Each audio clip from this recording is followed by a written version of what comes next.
Hello, I'm Barbara Holding from caninehscourses.com, and this is the third and last session in the business series. And this evening, we're going to look at centre design and service provision for canine therapists.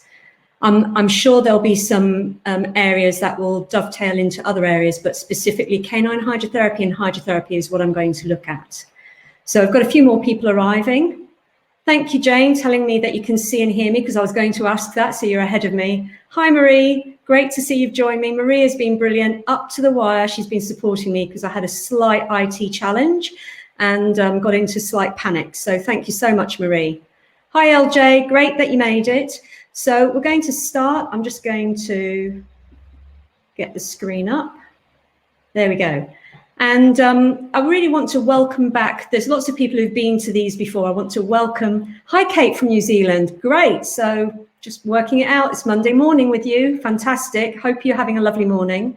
So I really want to welcome back those who've been before to our other webinars. And I know we've got some new people joining us today. So if you're new and this is your first time, just going to go through a few things to orientate yourself around the page.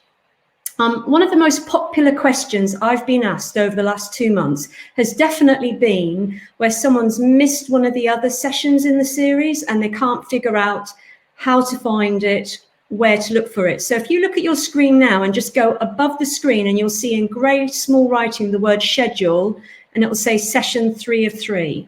And it's got designing your centre and services. Oops, spelling error there. And if you click on more after you've seen the live show, the session, what you'll do is you'll have a drop down list and you just literally click on the one of the sessions that you want to go. So we're on 3 of 3 and you can see 1 of 3 and 2 of 3. So I hope that helps people, because I've had so many emails saying, how do I see the last session? I can't seem to find where to come. It's a little bit confusing because Crowdcast looks at the business series as one event. And that also leads into why people who've been emailing me for the last few weeks about they can't get their CPD certificate is because it's one event. So when we finish the session this evening, we will close the series and then we'll put in the workflow to make sure you get your CPD certificates. But if you can just give us this week to get that organised, it's a little bit of an IT challenge to get it done straight away on a Sunday. That would be brilliant. Caroline, hi, from South Africa. Whereabouts in South Africa? That's interesting. So isn't that amazing? We can reach everybody worldwide, and we've got this completely binding passion for dogs that draws us all together, building this community worldwide through this kind of forum. So the other thing about the page, you've got the chat box. Hello, Olga, welcome. Are you in the UK? So we've got the chat box on the right. So people who are new to it, you can use the chat box for saying hi, for some feedback, for some comments. That's fantastic. But if you've got any questions, please put, great, Olga, great to welcome you this evening. Please put your questions in Ask a Question along the taskbar. So if you look along the bottom of the page, there is Ask a Question and there's a poll. Bonsoir, Bernadette, welcome. We've only just started. And so you haven't missed anything. So please do use the chat box to say hi. And please do put your questions in Ask a Question along the bottom.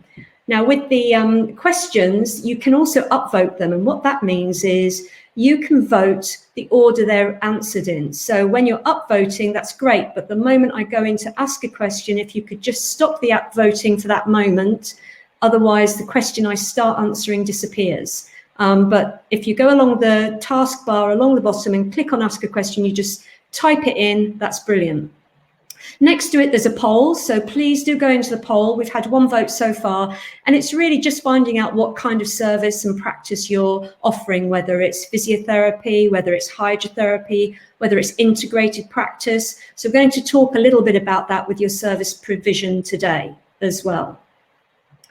So for this sort of webinar, it's really usual to have someone in the room supporting your IT and someone or monitoring the chat box, because the problem with putting the questions in the chat box, as you add to it, it rolls up and goes out of my vision. And I don't have anyone, but I do have Marie from Canada, who's been brilliant and given up her very valuable time on a weekend to make sure tonight could happen, because I had a bit of a glitch, and it's just a forewarning in case I have a glitch as we're going live. So I'm hoping all will go well. Okay. I think that's everything about using the page. The main thing is I'd love to answer your questions as we go along. Please do comment. Thank you, Marie. Don't know how you did that, but it's great, the smiley face. And please do use the comments, do ask the questions, do use the polls. And I'm going to keep stopping and saying, look, how are you feeling about that? Have you got any comments? So I really want it to be interactive to answer your questions, particularly as this is the last session. So for those who've seen the other sessions, there may be some overlapping questions you would like to ask tonight, and that would be brilliant. So I'm just having a look at the slides, and hopefully all will work. Brilliant. Okay, so I'm happy. It's working. Fantastic. So let's dive in and look at a centre design, because it's really pivotal to your service provision, particularly in canine hydrotherapy. And you may be in the very fortunate position of designing and building a customized new build for your therapy services, or having the opportunity to build it on your own property. I know that many therapists hunt for a suitable place for their service for years. And they've got to be really proactive, and they've got to be really creative to find somewhere to be able to deliver their service. So there's a real problem for therapists finding a location to deliver their services. It's a real challenge finding the right location, the building space, and the parking facilities. So that's the issue, really. And you need those facilities to support being able to deliver your service. If you're offering land-based service, you may rent a room in another centre. You may rent a room within a veterinary practice. You may rent your own area as well. So there's definitely different options, or you may own your own practice. As a hydrotherapist, some people actually hire out water time as well at different centres, and they rent out the equipment. Or they may rent property and have to pay for the fit out. And the fit out for a hydrotherapy suite is incredibly expensive. So you want to really invest your time in setting up your service so it's successful, because of the huge investment in setup costs. So then we're just looking at, so one of the things I didn't do when I moved to canine hydro services, I didn't think to check the water supply. So if you're delivering hydrotherapy services, please go find out what the water pressure is like, and find out you've got a good water pressure, and look at your utilities that come up there. So the other thing is we have really poor broadband width up there, and it really limits our communication systems, because we also have no mobile connectivity up in that area. So these are things to hunt and look at when you're searching for your location, before you even start designing it, okay? And then you may have a space that you're going in, and with a vision, you're going to refurbish it. So it may be already serving some kind of service, therapy service, or it may be something completely different, like an empty space, and you're going to literally have to put up walls, doors, windows. And so this is where understanding your clinical needs at this early stage of planning is really invaluable for you to maximize and optimize your design of your center. And then looking at your professional requirements, you need to think about which professional associations you wish to join, and why you want to join them as well. So you've got to really examine those reasons. And really important, and not last on the list, there's a few others, is permissions. So many people take a chance. The most important thing is establish what type of small business you're in, and ensure that you've got the permissions, the appropriate permissions to have a commercial business for the hours and the type of business you've got. So there's no point having a permission for 9 to 5 job if you're doing hydrotherapy, because they're long hours and you need clearing up time. So really check your permissions are in place. It's a huge investment in your setup costs to have problems like that afterwards, whether you're a service from home or in a rented commercial property. But check out those permissions, and also check out your business rates, before you even go forward with organising your financial arrangements, look at what your rent or your mortgage or your finance loan repayments are going to be right at the beginning, and find out the business rates or the prospective business rates for that size, particularly in the UK, because it's bound by the rentable size as well. So really thinking about what type of small business you've got. And I've looked into this and had a lot of support, because the majority of you are probably micro businesses. And what's really interesting is about micro businesses, it could be just one person or a couple of people, or you have under 10 employees.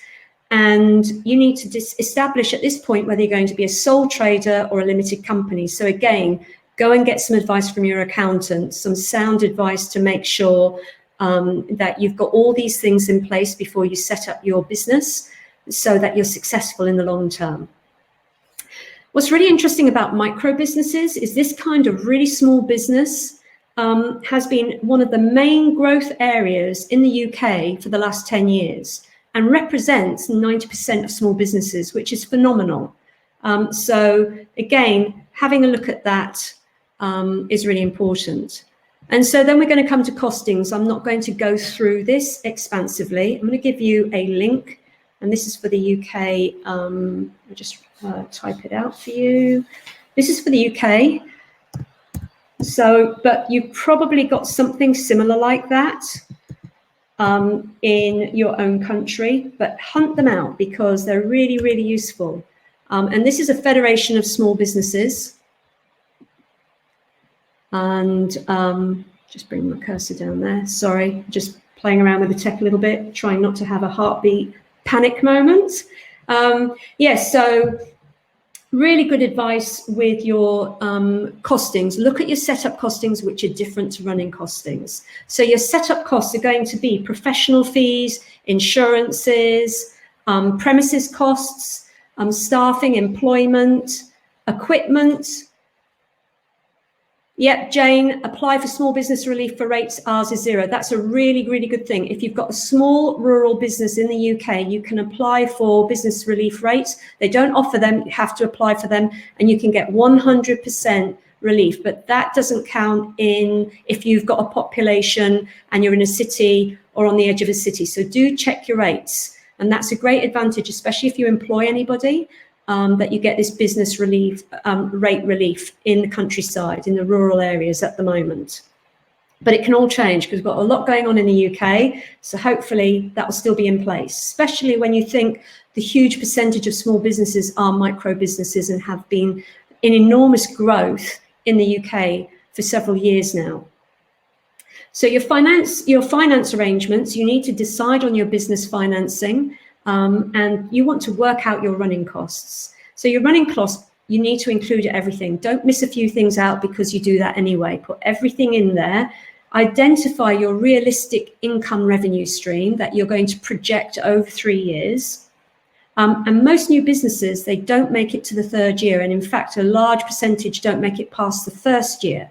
So getting your financial arrangements in place with a 3-year plan is really wise.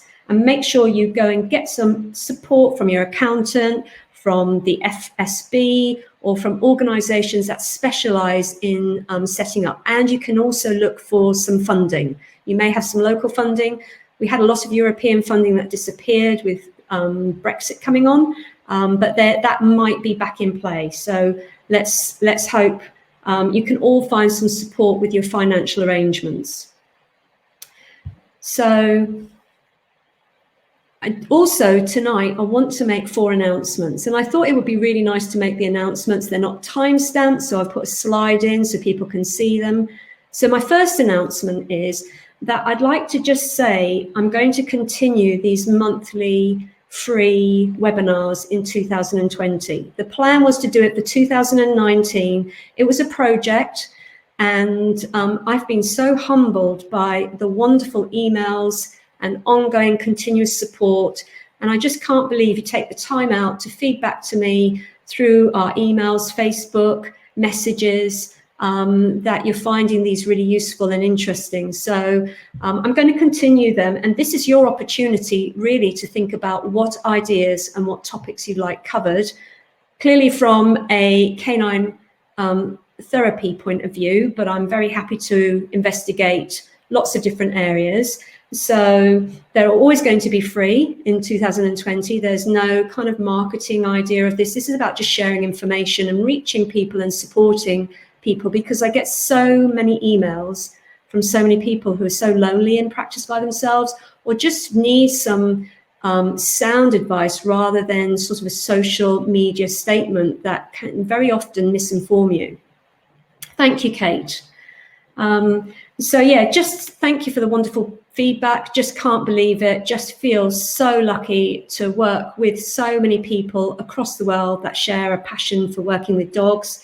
And I just want to keep it going. So please, if you have any particular topics, please put, send them in an email to me, put them in the comment bar, anything at all. And then what we're also going to do is we're very committed to evolving our courses website and going to develop those resources pages. And I've got something really exciting to let you know right at the end of this evening's session about the canine TVs that everybody keeps emailing me about. So that's going to be really useful, I think, as well. So let's get back to services. We really need to have a sustainable business. And for that, you need to have a plan. And also you need to book in some regular time to look at and reflect upon your business development. It won't just happen, no matter how passionate you are about working with dogs, no matter how accomplished you are clinically, you do need to invest that time to think about your business and get your business plan and business model in place. And it will evolve. And because the nature of therapy is evolving all the time, so it's going to evolve and change naturally, and to embrace that and to kind of plan ahead so you don't feel cornered or in a place where your service is really suffering. So this is where you've got to look at your USP, and a USP is your unique selling point. So it's really good to be small. It's really good to be niche. The nature of canine therapy is there's a great face-to-face contact element, which is really valuable as part of what you offer, as well as offering clinical services that are current, updated, and very focused on working with the dog. So it goes back to that practice ethos in the first session, really using your practice ethos to mold your business model to take your practice forwards over the years you're going to work. So you need to decide really what kind of practice you want. And to do that, you need to do a scoping exercise. And that's about going out there, using some research, market research, and scoping the audience or the location where you found where you're going to be. And it's really important because what the marketplace wants in your location may be very different to what you thought you were going to deliver. So listen to your scoping exercise, and this is a chance for you to have some time to reflect and build that business model that reflects a requirement in your area. So that's a really useful thing to do, and it can be ongoing as well. And the other thing is, through these webinars and through professional associations and through sharing, I believe being part of a community, because we're quite isolated practitioners, is really the way forward. So being in a community and a network that is forward thinking and focused on what's best for the dog and for supporting the owner, I think it's great to start building that and having a perspective of sharing, which sometimes is a little bit lacking in the industry. And then just moving on to the next slide. Okay, can everybody still hear me? It's gone very quiet. And can you see the slide has changed? I can. We had terrible problems with this slide before, so I'm hoping everything's fine. Do give me a comment in the comment box to say if you can see the slides changed and you can still hear me. I'm sorry, I've got a bit of a croaky voice. I've not been very well for a long time and just suffering a little bit. Hi, April. Thank you, Sarah. All good. Thank you, April. I really appreciate that. So when you're looking at your services, you've got to establish if you've got enough space and light for the kind of work you want to do. Thank you, Laura. When you've got some giant breeds, you cannot fit them in a small. Thank you, Jenny. Thank you. Jane White, welcome. Brilliant, Olga. Okay.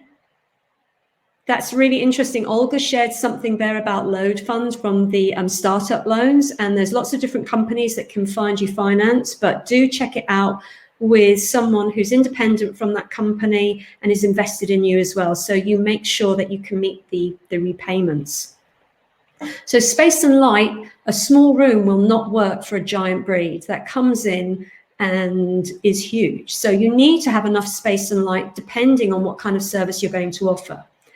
If you're going to be offering hydrotherapy, it's ideal if you have a hydro pool to have a separate small space away from that for safety, because you've always got water in the hydro pool.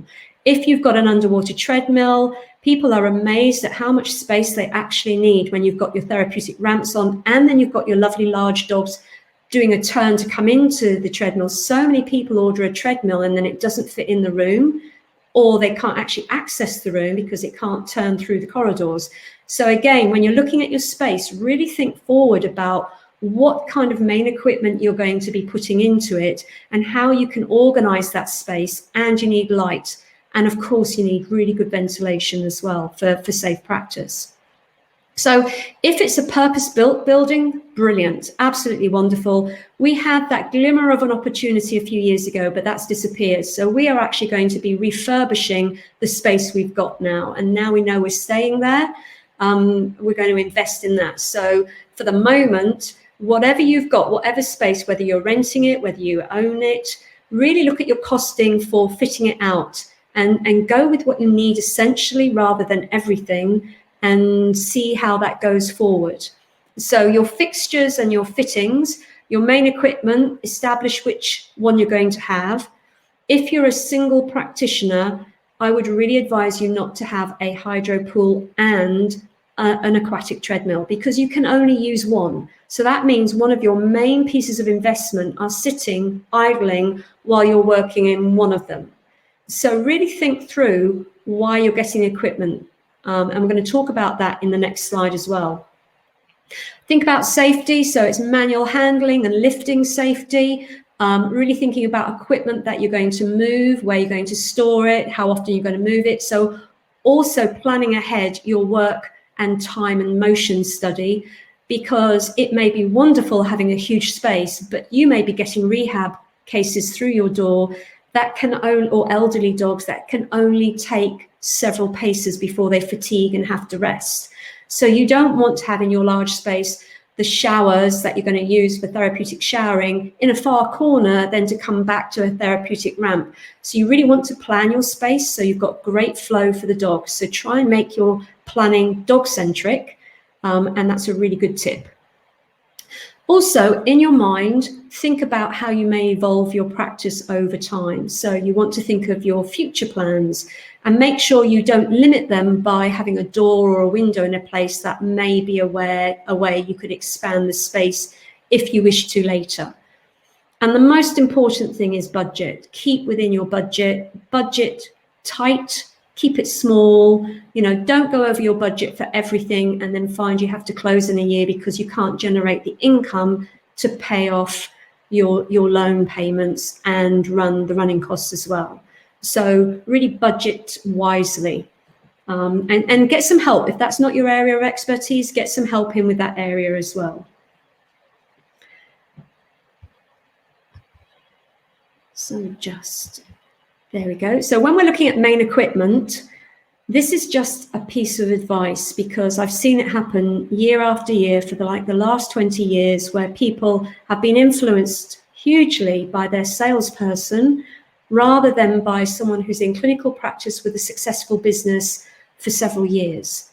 So when you're thinking of your main equipment, there's a lot of comments on social media that are just well-intended statements, but they're unfounded.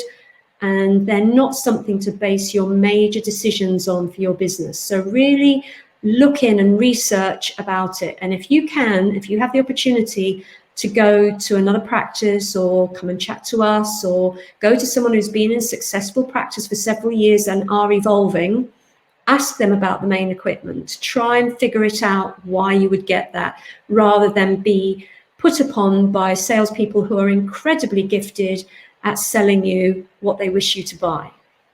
So this is about where we can think about this community idea again.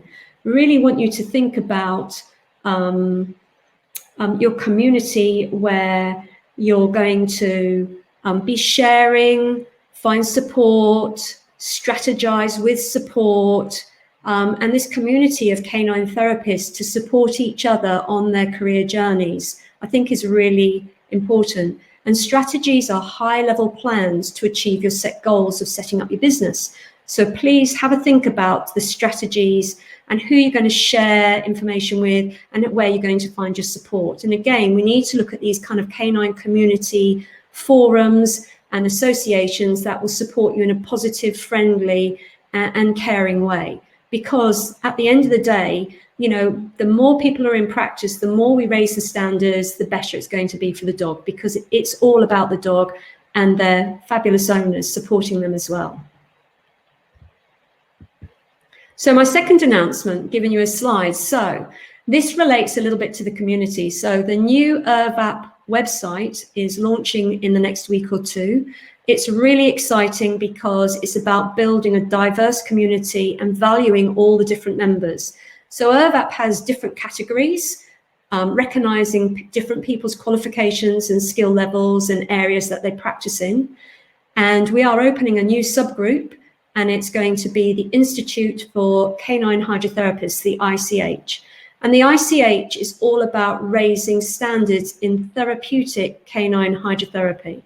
It's really exciting because it's going to build this community, and it's going to be giving a lot of information out for free to members and also to the public, owners, and everybody else. So we're going to develop a resources page, and it's going to be accessible for everyone. And on there will be placeholder, downloadable PDFs, which will rotate. So every 2 or 3 months, there'll be a new one coming up. So there'll be lots of resources to pick and choose, and they will be free, open to absolutely everybody. The other thing with the ICH is we're going to generate, within the ICH, we're going to generate some refresher courses for VApp members. They're going to be very heavily subsidized. So we will have an ICH canine health check refresher course, a first aid refresher course, and a water management refresher course. And they're all ready to go. And anyone can buy them, but ICH members get them at absolutely cost price. And they're really exciting refresher courses of 4 hours each, with loads of resources for extended reading if you want it as well. These are going to be online, and they're going to include instructional canine technical videos. So that's something within ICH. And then the other thing is through the resources page, well, I can't tell you yet. I'm going to tell you an announcement but I think you'll be really excited about that. So we're really excited. We've got a huge board in the ICH. Joanne, you can choose who you join, but basically the ICH, we've got a board, and on the board we have 5 board members. They are the leading training providers, course creators, leading therapists in the industry, and they've got 5 co-opted members. So we have 10 people all wanting to make this work and build a community for therapeutic hydrotherapy treatment techniques and hydrotherapy practice. And this board is completely accountable to the VApp Council, which represents another 5 people. So there's 15 people involved in trying to bring this forward and offering a community of support, free CPD, mentoring, and we're also going to launch a mentoring program, which VApp members have access into. And again, we've got 5 people all working together with a key coordinator to mentor and support people in practice along their career pathway. So we've got some really exciting initiatives, and it was put on the VApp Facebook members only page today. Once the website goes out, I will be sending out a broadcast to everyone to go and check it out. Go and access those free PDFs full of information for therapists. So, and there is an VApp resources page. So it's going to have equine, it's going to have canine, it's going to have products. We've got the University of Nottingham supplying us some amazing PDF bite-sized bits of information as well. So it's going to be a really exciting opportunity for therapists who struggle to find CPD and who struggle to find sound information. So it's trying to make sure it's based in research, and it's all being checked and accredited. So These are not statements made by people on social media, which do upset other people quite a lot. So we're trying to give you another avenue of access to information. So that's announcement 2, 2 more to go. So let's think of the heartbeat of your practice. So what is that all about? So the heartbeat, if you're going to think of your physical heartbeat for a hydrotherapy centre, it's definitely the plant room, the warmest place, my favourite place. And it's where you've got your major filtration systems organising, and it runs your filtration system and is the heartbeat of your hydrotherapy suite. And if you're thinking of Great, Bernadette, great that you approve. So if you're thinking of training, your heartbeat for training and your CPD journey and your career journey, which you're committed to the moment you come in and work as a professional in healthcare, you're committed to this professional obligation of evolving your practice and continuing to learn, because there's always something new to learn, always, for everybody, no one's excluded. And so with training, we need mentoring, support, we need to facilitate practice, and we need to empower skills. And so that might be the heartbeat of your career journey. And then when you're thinking about your emotional heartbeat, working with dogs, which is the best job in the world, it's about being a caring practitioner, being friendly, approachable, and being very connected and dog-centric and owner-centered as well. So they could all be your heartbeats. Some people are business heartbeat, and that has been the driving force in some places. And the trouble is, if you have one or the other of those as a driving force and you don't support the others, you're not going to be in balance. You're going to be a bias. So people who are biased to business will make statements that are really about what's best for the business rather than what's best for the dog, or will make statements to advance their business. So finding your heartbeat of your practice is really important, and it's all about being in balance. And you need to have a look at each area as well to go forwards. So next slide. So I'm going to take a break in a moment and just I've got a couple of questions there. So please ask any questions about the 2 announcements, ask any questions about what I'm discussing, share any thoughts. It was great that Olga shared about the loan fund. Please do ask away and ask a question, because the chat's rolling up, so I can hardly see, I can't see what went before, I can only see the last few comments. So it's going back full circle to that practice ethos, and that's what we started the whole business series with. And it was really interesting. I got some very interesting emails because they said it's not quite what I expected. Business series, I thought it would be all about, I don't know, the money side and things. Well, we start with the practice ethos because what that is your anchor, your reference point. It is your checks and balances. It is a statement of who you are for the service you provide. And it will stop you going astray and going down avenues that don't map in with your clinical practice ethos. And so you need to be financially viable, clearly, okay? You have to be sustainable, but never at the expense of your practice ethos. So you shouldn't make decisions like turning your filtration system off and not having it on 24/7 because it will save you some money, because you know that will endanger the safety and the quality of your water for the dogs in your care. So of course you need to be sustainable, but your practice ethos can rule all of those areas successfully. It's getting that balance. Your practice ethos will impact your decisions of where you train, what kind of training you do. It'll impact your business decisions, your business model, and you're going to evolve and advance your practice over time. So there's always such interesting statements out on social media. There have been a few recently that have really shocked me, and I kind of was really sad, to be honest, and disappointed. So I've got a few examples I want to just chat about. But the main thing is about staying in your scope of practice and recognizing your limitations. So obviously that's going to be for different services that you provide. So let's just have a little hunt. Love the picture of this very lovely dog, one of my favorite dogs of all time. Let's see if I can open the question. So I'm going to timestamp. So if you could just for the moment, please not vote, stop the upvoting. And I'm going to start answering Bernadette's question. Thank you, Bernadette, about ramps. How important are they, and what, bracket, other than being strong enough to bear the dog's weight, bracket, are the most important factors? length, angle, position. So ramps are a useful way to access equipment, depending in your pool. We're thinking in canine hydrotherapy, access your pool, access your treadmill. The ramps that come with your treadmills are far too steep to therapeutically be of value for the dogs. So I think we're looking at ramps for access, but we're also looking at designing ramps to fit the space that offer you therapeutic equipment that you can use.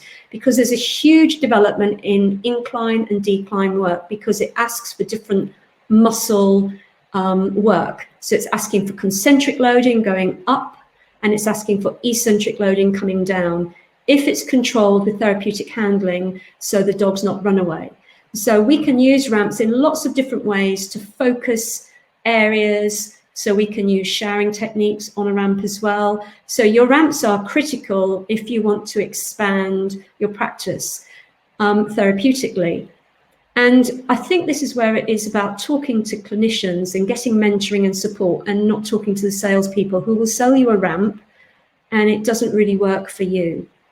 So ideally, we want to have an angle that the majority of dogs, so I go with your mid-sized dog or the most popular breed you see, in case it's a small dog or you have giant breeds, the angle for them to comfortably access, and it needs to be wide enough, and it needs to, it's got to fit your space. So if you've got limited space, you can dog leg it, excuse the pun, dog leg it around, but you need to think of your access up. It mustn't be too steep.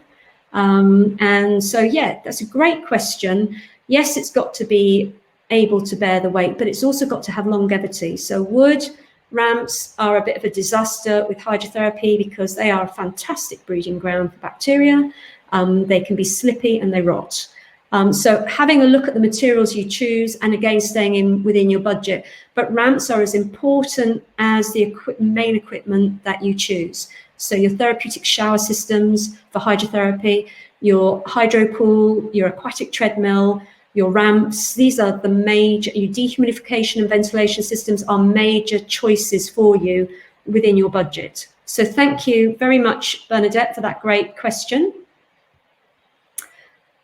Great one, Tom. So Tom's got a question here. If you were to build a centre from scratch with no restrictions on space, size, facilities, what would be your absolutely ideal setup? Tom, I've got it. I spent a year drawing it, developing it, refining it. It's a slightly bigger space than I've got. It's not about how big you are, it's about how you use the space. So that's kind of your dream. That's what I dream about, my ideal setup. Absolutely. But I can't do that. I don't have that opportunity, and it was a glimmer and it's gone. So what I'm going to do is I'm going to tweak my business. So even though I've been there a long time, I'm going to refurb it. I am going to make some major centre design changes to map in with our clinical practice ethos. So I know how dogs are designed to move. I know how to improve their movement. And I've got some tweaks I can do on some surfaces, moving a few surfaces around, like position of showers, changing the ramp slightly. So within my budget, I'm going to refurb and upgrade and evolve the practice to go forward for the next 5 years. So I kind of do a 5-year plan rather than a 3-year plan. But if you want to know what my ideal service is, I've got it actually all drawn out with architecture, with plans, because it all went through planning permission, but then it all fell through at the last moment. So yeah, I'm happy to share that with you. And Angela's asked a question. Do you need to subscribe to become a member of VApp? VApp is a professional association that you join, and it's got different categories, and it will have the subgroup, your ICH. And to be able to join those, you will have to submit evidence and a CV and go through an application process that you will pay for. So a full membership, so that's a vet physio at level 6 or 7, and that is in equine, canine, mixture, hydrotherapy, all of that, that sits at £80 for a full membership for the year. And the ICH for a full member of the ICH will be £80 for the year. We have an associate category as well, and they're for people who've got qualifications at level 3 to 5. That sits at the moment at £45 a year. So if you're a vet physio and you're also qualified in hydrotherapy, you don't pay twice. You can have that listing. So there's going to be a lot of things going on with VApp coming out over the next month on the website.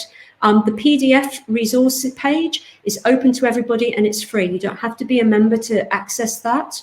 The ICH refresher courses and the courses are open to everybody. So you don't have to be a member of VApp, but VApp members get and ICH members get a huge discount.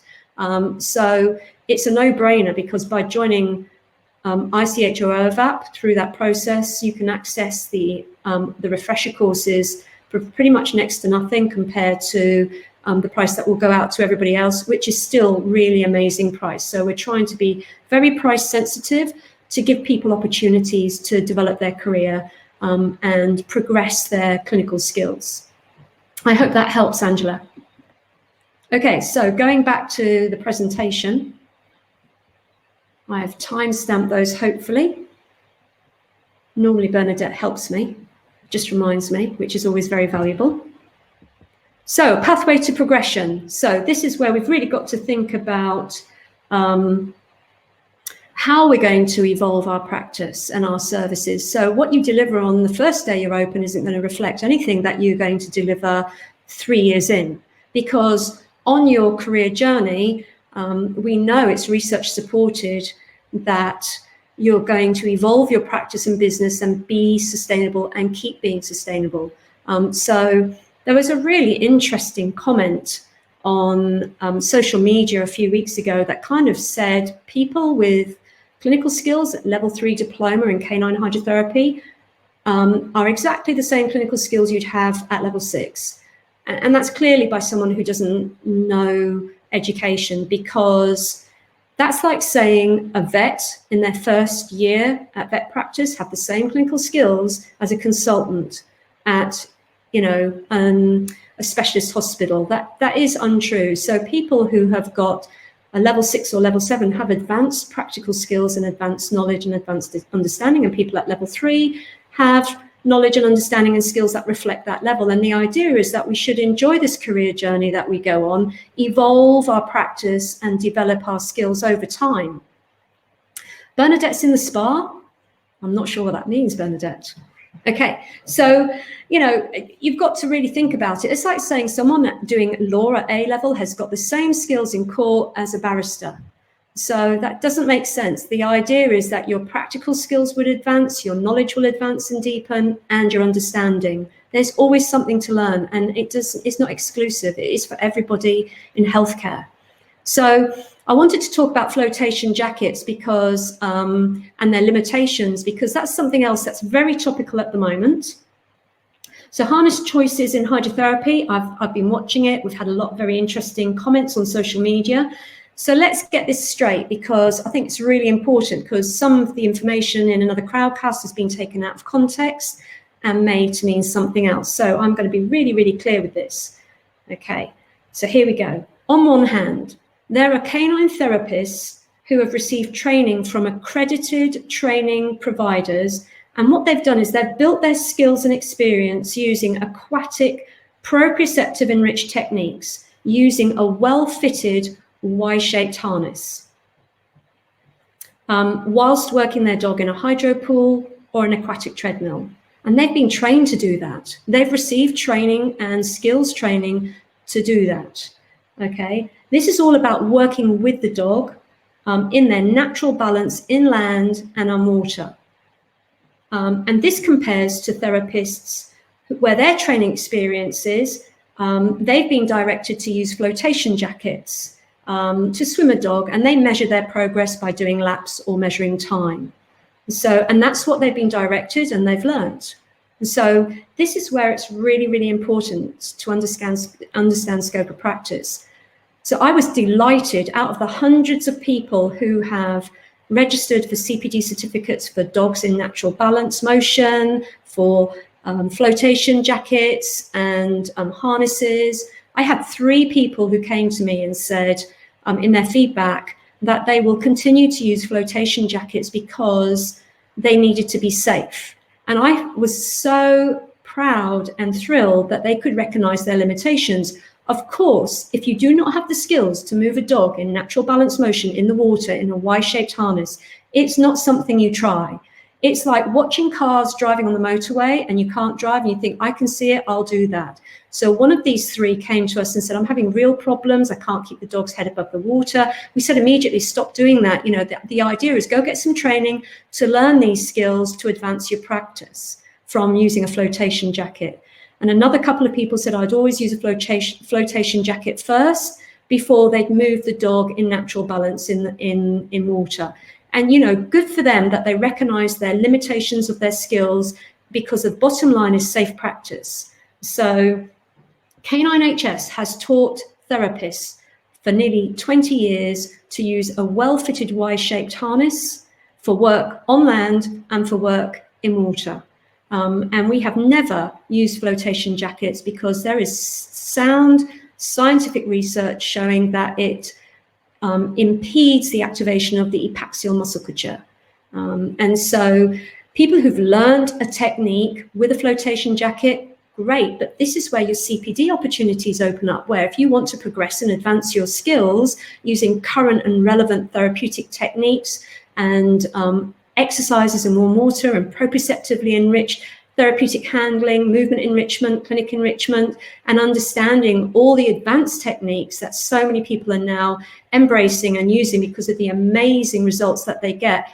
That's where you go and choose your training refresher courses, or you go and do some CPD placements with specific training providers. So it's a really exciting thing to evolve your practice. No one stays stationary. And definitely flotation jackets and timed laps was something 10, 15 years ago. We've so moved on from there.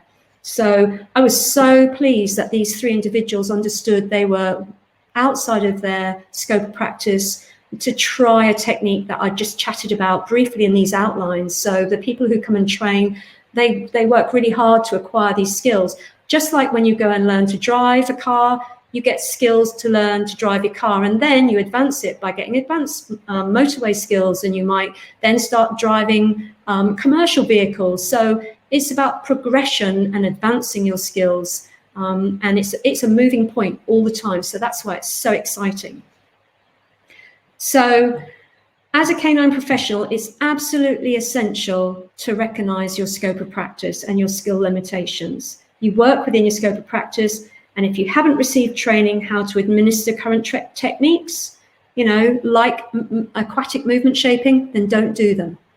All right. So this is where we can use our CPD planning to progress, because the most important thing is training providers delivering a clinical service share the same professional responsibility as developing their training skills and educational platforms to keep up to date. And to keep advancing skills, it's a requirement of everybody. No one is immune to them, and there's always something new to learn every day. So it's brilliant. So I hope that kind of puts to rest this idea of some of the social media statements. You know, you work within your scope of practice, but advanced practice definitely does not use flotation jackets, because we know it impedes progress and impedes muscle activation and core stability. But you've got to know how to use the advanced techniques yourself. So reflect on your progression, plan your CPD, get excited by the opportunities available, decide what you're going to do in the next year, in the next 3 years, and then really move into action and action it. So this is looking at your career and your business. So the main thing is, hi Jack, morning from New Zealand. Great to meet you. And you can, the bits you've missed, you can watch on the replay. So really enjoy your canine career. Don't be threatened by it. It's not about being the same as everybody else. It's about clinical reasoning. Why are you choosing the techniques you're choosing? What's your practice ethos? Make those decisions yourself with support of a community of like-minded therapists. And, you know, enjoy that journey and plan it. Be positive and use your mindfulness to examine your approaches and why you've chosen to do something. And it's fine to change and evolve. That's part of being a good therapist. And be canine connected. Be focused around the dog, work with the dog, not on the dog, and build your professional confidence and build the confidence of the vets in your practice. Build the confidence of the dog working with you, and build the confidence of the owner who watch the dog work with you in an amazing way, so they want to tell all their friends to come to your practice to give your practice sustainability. Okay, and this is how to build your business. So the third announcement, we've got one more announcement. So it's not live yet, but literally Monday, Tuesday, it's out there. It'll be on their website. The new ABC Awards Level 4 Diploma in Canine Hydrotherapy has come out. Now, hopefully you've got some questions for me about it, so please put them in Ask a Question. I can tell you all about it. It's an Ofqual regulated course. And ABC Awards, they're a leading UK government regulated accrediting body. They've been invested in canine hydrotherapy for over 10 years now. They're established and they're forward thinking, and they've created this to help people at level 3 certificate status and level 3 diploma status progress and advance, because it's all about raising standards in therapeutic canine hydrotherapy. This diploma is a modular diploma, so you build it unit by unit. No questions yet. Anybody want to know about what kind of units there are? Because they're really brilliant. So ask me and I'll spill the beans for sure. It gives you choices. It's all about the dog.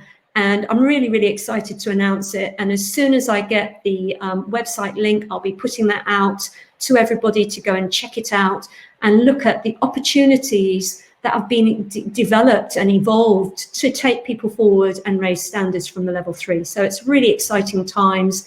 And, you know, it gives you choices. You could just do one unit as a CPD journey rather than going for the whole award. You can do it over years. You can build it unit by unit. Very exciting. And I'm hoping people are going to have a look at it, and it will help you plan your CPD program and development as well. So we're nearly there. So we're thinking about taking action. It's about tweaking your service provision. I love the word tweak. There is, Jane White, a specific level 4 treadmill specific unit for advanced treadmill. Sarah Ward. Okay, you're meant to put it in Ask a Question because then I can timestamp it, then people can go back to it. If you could possibly just put those questions in the Ask a Question, I'll come back to them. But there is a definite treadmill specific unit for advanced treatment techniques, level 4, and it's really exciting. And there's loads of advanced treatment techniques for the elderly dog, the orthopedic patient, for the for the neurological patient. There's advanced hydropool techniques as well. So, and that's just some of it. But some of it is going to be really exciting because it's about centre design and business management and being successful, advanced water management. And there's the most amazing unit on canine fitness and conditioning. And I've just got such exciting news to share with you. Who's going to be delivering these practical elements for these courses, for canine HS courses, and other training providers are going to, all over the country, are going to be providing this level 4 as well. So you're going to have so many choices. It's going to be fabulous. So anyway, take action, tweak your service provision, have a look at your service provision. Who are you aiming it at? Has it changed? Has it evolved? Have the vets retired? Have they moved practice? Have you lost your connections with your multidisciplinary team? Are you evolving the kind of clinical services you want to give? Are you going to rent some space out in your centre on days that you're closed, if you're closed, and bring some kind of symbiotic practice in there as well? You know, so there's lots of areas you can look at. Adapt your centre design. So those of you who know the hydrotherapy pool wet room at Canine Hydro Services, so a few of you have got an advantage. We are going to be removing some of our facilities and changing it around a little bit, staying within budget, but we are definitely going to look at our clinic enrichment programs and alter some of the positioning of some of our key bits of equipment slightly, or changing the hydrotherapy pool completely, which is going to be really exciting, something very new with different levels. So that's something we're going to take some videos of, put in like some canine TVs, get out there for just wandering around the centre and giving you some ideas where you might find a way to refurbish part of an existing service that doesn't break the bank. And then analyse your job satisfaction. So when you're really tired and you think, did I lock up, and you go and check again, analyse your job satisfaction, because it's the best job in the world. I have an inside smile on me all the time. I love my job. I love being part of the training services and sharing with people.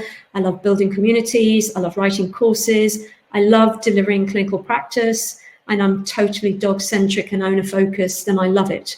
I have no regrets moving away from human practice. I never expected to. I thought I'd do a balance, being a chartered physio in hydrotherapy and an advanced neurophysio. I never suspected I would give up humans for dogs, and I have for the last 12 years. No regrets at all. It's been a brilliant ride, and I've got so much to share with you, and I want to do that through the last announcement. So I have been inundated with people asking me for access to canine TVs, our instructional canine technical videos. And what I've done is I've evolved into some short courses, and I've evolved 3 refresher courses to see how they go.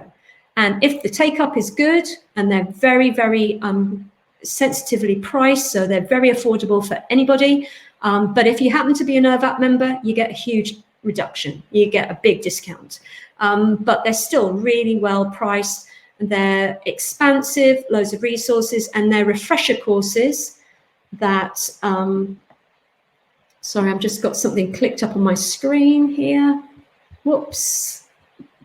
IT is crazy today, I tell you. So I hope you can still hear me and you're still on here. I haven't gone to my website page, but so I've done them as snapshot courses. So the ICH3 courses, canine first aid, canine health checks, and water management for canine hydrotherapy are 4 hours and priced accordingly. They're like a snapshot and a refresher course, and they're extensive, and they've got instructional canine TVs in them. And now I've launched 3 new ones. I've got therapeutic handling techniques with extensive canine technical videos in them, and that's a 6-hour short course. It's doubly accredited by VApp and by ABC Awards QLS, and it's for therapists, written by therapists for therapists. And I've also done a canine enrichment technique for canine therapists refresher, which is a 6-hour snapshot course. So if you've got a bank holiday or a weekend off or a couple of weeks, you get access to it for 2 or 3 months. You can go through that material and you can have access to the canine TVs and watch them as many times as you want. And I've also reformatted and bought out a 10-hour canine natural balance motion refresher.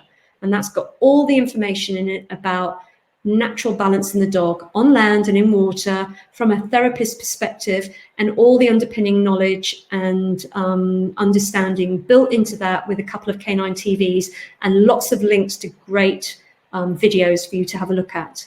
That's a little longer, 10 hours. And again, it's got some extra resources. So it's going to give you something to think about. But it's about getting these instructional canine TV videos out to you and to answer the huge number. I'm talking hundreds of people emailing me about them. So I'm hoping that's exciting for you and you're thinking about it. Oh, ask a question. We've got 6. So I'm going to go on to the questions. Just go on to my, sorry, last slide there. Questions. So if you can stop upvoting for a moment, I'm just going to go in. What are the modules for the new level 4? Sarah Ward would like to know what the modules for the new level 4 diploma. Well, they're not modules, they're units. The units build up to credits and you need to get 36 credits, and some of the units are really large. So there's an advanced treatment technique for the aquatic treadmill. There's an advanced treatment technique for the hydro pool. There is advanced treatment techniques for the senior dog. Hydrotherapy treatment techniques for all of these, obviously. There's advanced hydrotherapy treatment techniques for the neurological patient. There's advanced hydrotherapy treatment techniques for the orthopedic patient. There is center management and business practice. There's feline techniques, water management. There's a lot of others. There's about 10 units, 2 really huge units which have a big credit value, and then other units that have a smaller credit value, and you mix and match them and make your credit value yourself. And so how Canine HS are going to deliver them are in modules. So we're going to have 2 modules. We're going to have like our online module and our practical module. So the units that have a practical module will be an advanced 2-day masterclass that you can buy and do separately. And then the module 1 will be the online, all the theory, instructional TVs, all the resources that you can do. So you can mix and match them, do them in the order you want. and it might be just a journey you want to do for one unit as part of your CPD. And again, I hope that gives you some ideas of what's coming, but as soon as ABC Awards launch it out there, I'll make sure you've got the link and you can have a look for yourself because it will be online. Oh, Joanne Barker, hello. How will the level 4 be delivered? Well, some of the units are online with K9HS, so like business centre management and policies and protocols will be online. But what we'll do is we'll have online live video calls, one-to-one, where you'll have online face-to-face support as well as part of that package. Other units have a very big practical area. So all the ones with treatment techniques in, I'm going to be doing a masterclass, 2-day masterclass. For those who've trained at level 3, you will be able to have your interview and get onto those. For people maybe who've trained a long time ago or maybe somewhere else, you know, you may have to do an extra clinical placement day. So we're going to make sure you're successful on this training. So we kind of match the practical delivery to your skill base that you've got. So we need to kind of find what we need to do to help you go forward. And then there'll be module 1, which will be like the online, anytime, anywhere, any place, any country kind of training. So I hope that helps, Joanne, and give you a few ideas. The main thing to remember is that every training provider is going to deliver it in a different way. So I've only reflected how K9HS Courses is delivering it. So you need to look at all the training providers because you need to get the best fit of training for you. And that's really important. So please do not come to K9HS if you like sitting in front of PowerPoints all day long in a classroom, because we don't do that. When you come to us, it's practical, hands-on skills that we share with you and support you in real clinics with real dogs and help you move forward. So if you like developing your skills hands-on, look at us. If you want to sit in front of presentations and be lectured at all day, we're definitely not for you. We put all of that online. So just everybody's going to find their best fit, which is really exciting. Bernadette, is Animal Therapy Magazine linked to VApp? So Animal Therapy Magazine is a separate magazine, and VApp regularly have articles in there and support it, but we're not linked in any way business-wise, but we support that kind of information getting out there. And we've had loads of our members have written articles, and we advertise in there as well to let people know about VApp. So really good question. And it's such a lovely team. I've got great links with them, and I use them as well to spread the word about K9HS courses. And VApp will be, you know, using their facilities and their network opportunities to get the word out about the new website and the new courses available. I hope that helps.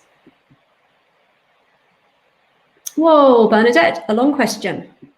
Right, so Bernadette has asked, when reorganizing an already established venue, pool and treadmill can't be moved. Yeah, I get that. What things are useful to have around to address flow of movement creatively? Sorry. So your pool and treadmill can't be moved. And if they're in the same room, you're only going to be in one or the other. And it's really sad if you're using your aquatic treadmill to store equipment or as a very, very expensive towel rail. So if they're in the same room, it really depends how near they are. If there's any way you can put dividers or separate that so you could have 2 working clinics, but you then need double staff to work with 2 working clinics. So things that you can do is you can look about developing your clinic enrichment in that area. And clinic enrichment isn't about building proprioceptive tracks. It's just one small aspect of therapy. Clinic enrichment is about using the space and organizing the space, and the therapist using that space to be able to optimize the dog's movement in a calm, focused and proprioceptive way. So ramps, you can adapt ramps, move ramps, change ramps. You can bring in clinic enrichment as in really examine your workflow of where the dog is moving, how you support the proprioceptive receptors that are in the eyes, the specialized ones in the eyes, and how you can help them target. So clearly, you would never cover up a dog's eye. clearly you want to activate proprioceptors, so you would want to give them visual indicators and direction, and therapists can do that, and they can also use different bits of equipment, and we cover that all in the canine enrichment refresher course. So I hope that helps a little bit, Bernadette. I'm sure we'll talk more. Just click that. So done answering. Okay. Oh, another one, Bernadette. Right.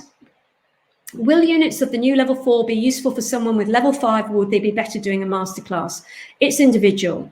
You know, the level 4 is an Ofqual regulated qualification through a really well-known and well-respected qualification awarding body who've been invested in canine hydrotherapy for 10 years. So all I'm saying is you've got options. So you can choose what suits you best. If you're working abroad and maybe those qualifications aren't recognized abroad, you know, you can expand. So it's really choosing what fits you best at that time on your career journey, because it's a journey. It's like the qualifications and your main CPD stop pits along the journey are like the train stations, and the train is moving and it's always moving and it's always going forward. So get the best fit for you. But if you want to talk about that more, if you just PM me and we can have a chat, have a video chat and see what we can come up with. Joanne Barker, right. Start answering. For those reaching level 6, will there be any advancement route into vet physio, or will this remain a degree only profession? I'm a bit confused, Joanne, so I think you need to give me a bit more information. When you say reaching level 6, are you talking about vet physios who are level 6 qualified, who've done hydrotherapy training, or are you talking about a level 6 hydrotherapy course? So I'm really sorry, I need a bit more information. If you want to use the chat box just to give me some support. So I would pull away from levels and I would plan what is the ideal for your service provision to take your service forward. Levels are just an indicator of study. Okay, so what do you need to go forward? I think a lot of people feel they can jump from 3 to 5 and then they're really devastated to find it's too big a leap. So the level 4 is to bridge that gap and to give you a route forward. So level 6 hydro course, you've got to go and have a look at what it involves, have a look at the learning outcomes, the assessment criteria, how the assignments are done. Is it practically enriched? Who's delivering it? Is it someone who's an advanced practitioner? So I don't know which level 6 hydro course you're referring to. So I think you need to kind of look at the training provider or the training institutional college and go and have that discussion with them and find out all those facts and then come away and then evaluate what's going to be best for you. And so if you get a level 6 qualification, that would then meet a graduate requirement to get onto most vet physio courses. Most vet physio courses are equine and canine, and a very, very strong equine element. So it depends if you want to be treating all animals. It depends why you're going on that training course. What is it that you want to get out of it? So I think that's something to have a think about. But if you want any more support with that, Joanne, it's a question I'm asked like over the last 15 years. People going on courses, paying thousands of pounds, coming out and still not ready for practice. So look at your service provision in the business that you want to launch or that you're in, and where do you want to take it forward, and get the best fit of the course for you, rather than trying to fit into courses and then coming away but not actually being successful in practice. It's heartbreaking, the number of people who train, get qualifications and never start, or start for a year and disappear. So this idea of a community and support is really to help mentor and support people over that. It's really, really tough because it's all private practice. So, you know, sharing, strategizing together, supporting each other, that's the VApp kind of ethos about supporting members along their career journey. I hope that helps. I'm going to lose my voice in a moment. So let's have a look at the poll. Everybody? Right. So canine hydrotherapy, quite in the lead. Not many votes, though, of who's voted. Canine physiotherapy by itself, 1 vote.